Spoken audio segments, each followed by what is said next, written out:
but it's just pathetic. And it's gradually eating up the whole doggone federal budget.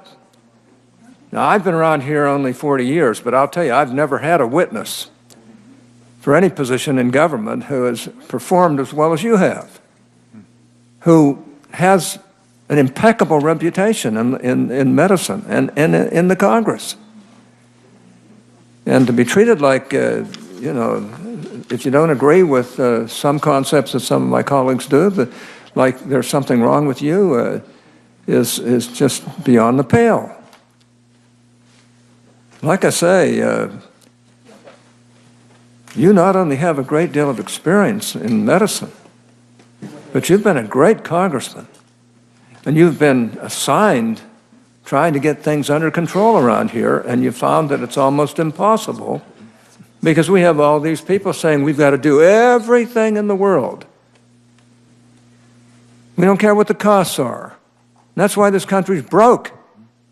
We've got to find some way of delivering all these health care benefits to people without totally ruining the country so nobody gets any health care benefits, which is where we're headed.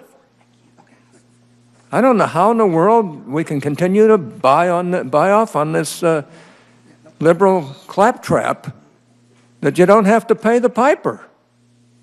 What you've said is we're going to try within this current system to make it work and to cover everybody and to help people, whether they be poor or whether they be rich.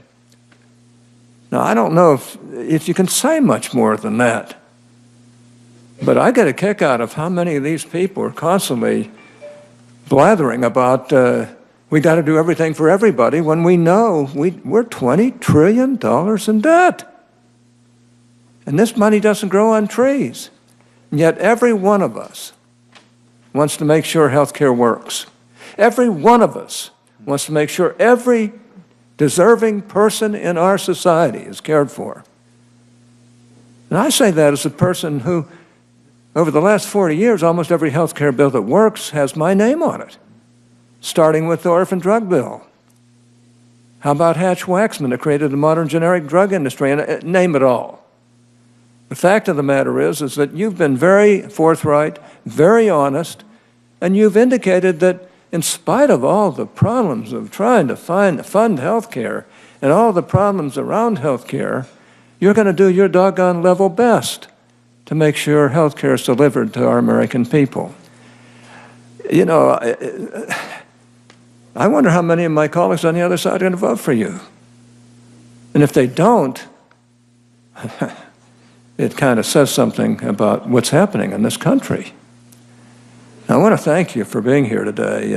You know, I don't think you ducked any questions. You answered them forthrightly. They might not have pleased the individual senators, but you did. Now, I look forward to Dr. Price being confirmed and assuming his position so he can begin working with us here in Congress to improve the nation's health, the whole health care system, and to ensure that taxpayer dollars are used efficiently and effectively.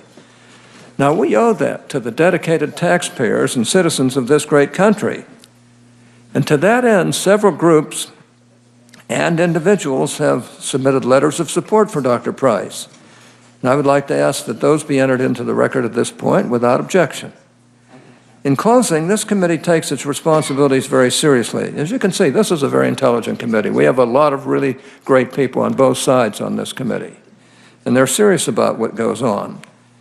But that's why we have such a thorough review process for nominees. This is why the committee is following and will continue to follow our longstanding process in the future. Now, I would ask that any written questions for the record be submitted by 8 p.m. tonight, which is 2 hours more than what the Democrats gave us. This is a timeline that is consistent with the committee's consideration of previous nominees for HHS Secretary. Now, and that's a direct quote, by the way. Now, I want to thank you and your family for sitting through this and for answering these questions. I think the best I've ever heard them answered. And understanding that there aren't some answers to some of these problems. And I just want to personally thank you. My gosh, you could have such a great life without doing this kind of stuff. And you're willing to give your life in working for the American people and in trying to do what really needs to be